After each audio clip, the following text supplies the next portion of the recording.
Hey yo, Itzy King Fight News back at it. Vasyl Lomachenko, he's looking kind of heavy in camp. In my opinion, he's probably at 140 pounds, slimming himself down, and he's trying to make 130. And look at the graphic I got right here, because it's really evident that in his his second professional fight? His second professional fight, this was contracted at 126 pounds, yeah? 126. This was for a title that Orlando Salido lost on the scales and was eligible for Lomachenko to win if he won the fight. Lomachenko had a lot of advantages going in except for weight and professional experience. Yeah? But what's most intriguing is this. He weighed in at 136 pounds on the night of the fight. This is a very underrated statistic because only HBO does these night of the fight weigh-ins. And you have to pay attention to what these guys are weighing in at. He weighed in at 136 pounds night of the fight when he was contracted to weigh in at 126, yeah? So that's about 10 pounds rehydration. You take a look at that, and then you think about what's going to happen with Rigondeaux. Guillermo Rigondeaux, who's going to come in around 128, 129 pounds for this fight that's supposed to be 130 pounds, it's very likely he's going to be fighting a junior welterweight in Vasyl Lomachenko. It's very likely Vasyl Lomachenko will come in at 140 pounds. 140 pounds, guys. So don't think that the deck isn't stacked. It's fucking stacked against Guillermo Rigondeaux to pull this one out. He's got a lot going against him, and his great equalizer is his pure boxing ability. Incredible defense. He needs to have punch resistance, and he needs to bring his power up to this weight class. If he cannot bring his power up to the weight class, yeah, he's going to have a problem. If Vasyl Lomachenko can take his punches easier, because Vasyl Lomachenko is the one fighting at 140 pounds.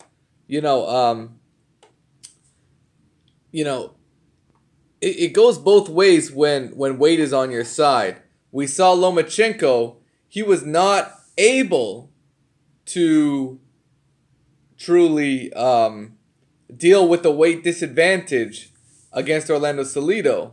That tells you something, but Guillermo Rigondeaux won't be able to imply the techniques that Salido did to beat Lomachenko. He won't be able to do that. So since that blueprint is out of the window, Lomachenko might be there's a very good chance he will be the physically stronger person. But that only means something if you can impose your physicality. And very few fighters have been able to impose their physicality on Guillermo Rigondeaux. For example, Nonito Donaire, he weighed in, he fought Guillermo Rigondeaux at 122 pounds. Nonito Donaire had a very difficult time with Guillermo Rigondeaux. It took him about 10 rounds to finally get a knockdown. 9 or 10 rounds, I believe. And once he got it, he was trying to impose himself physically, and then Guillermo Rigondeaux just ripped him with a fucking left hand that was just a rocket, and just stopped him in his tracks. And he was like, nah, not today. Like, not tonight. And Guillermo Rigondeaux went on to win the clear-cut split decision victory. Split decision. So, and that was another Bob Arum fighter. So, Guillermo Rigondeaux wins about, say, 9 or 10 rounds against Nonito Donaire and gets a split decision.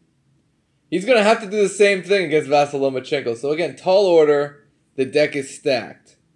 Does he have the ability to do it? Absolutely. Guillermo Rigondeaux has the ability. Can he put all the pieces together on the night of the fight? the man's never lost. He doesn't know how to lose. So it's expected of him. He's bringing it upon himself to make it known that he's got a job to do.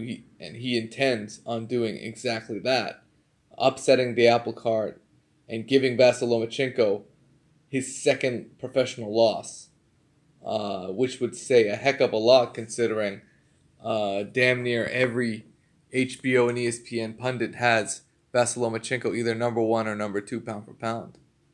So if Guillermo Rigondeaux can pull off this historic victory, it would be a victory for not just Rigondeaux. It'd be a victory for all of those who had to conquer a great big man, and it would just be so beautiful to see. It would be, because chances are very slim. It's slim chances.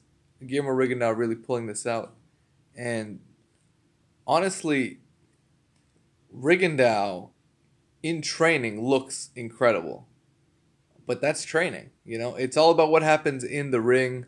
Vasyl Lomachenko is doing his thing. He's sparring Shakur Stevenson. Shout out to Dante's Boxing Nation. Shout out to DBN. He highlighted the fact that Lomachenko was wearing some excessive protection. He wore that this bar that covers his nose against Shakur, and Shakur's just got the standard headgear where his face is fully exposed. And yeah, those two went at it. I'm sure they had some good work. No updates on their sparring. Hopefully it wasn't just a one and done thing. It would only benefit Lomachenko to keep sparring a guy like Shakur Stevenson, even though Shakur Stevenson's really the one that's taking it in and learning everything he can. Not a lot of professional experience from Shakur Stevenson. Not a lot. He's had immense experience sparring in the Mayweather gym, but sparring is just what it is. It's sparring. It's like practice. So he's a veteran when it comes to practice, but not the actual fight. So Vasyl Lomachenko, he needs to find some Cubans. He's got to find some Cubans to spar with, because Cuban style is not something you just go in there and easy work. No. You wonder why it's so hard for Erislandy Lara to get a fight every now and then. He hasn't had a really big major fight since Canelo Alvarez. And look what he had to do to get that fight. He had to storm a press conference and interrupt Canelo and say, Canelo, you gotta you gotta stop fucking running. It's time to step up. I'm waiting for you right now. Let's make this fight fucking happen. Oh man, Erislandy Lara had to pull out all the stops to get that fight, and he had to challenge Canelo's manhood. He had to do what fucking Deontay Wilder's doing right now to Anthony Joshua. And Joshua, he's enjoying his time in Dubai. But imagine if Deontay Wilder just pulled up to him on the street somewhere. Like, that would be so epic. Yeah, that's pretty much what Erislandy Lara kind of did. Like, in a way, it was at a press conference, but he stepped to him and said, "Hey, what's up, man? What's up? Where you at with this fight?" That's and Guillermo Rigondeaux has been calling for this fight, and it's a shame it couldn't happen earlier on, because the weight disparity would have been less. But I think Guillermo Rigondeaux can overcome the weight, because as Vasyl Lomachenko said in his post-fight interview, weight was not the determining factor in terms of why he lost. All of that is mental. At the end of the day, it comes down to skills. Vasyl Lomachenko has a set of skills that very few people have been able to crack. Is Rigondeaux the glitch in the Matrix? You let me know. E-King Fight News. Subscribe to the channel.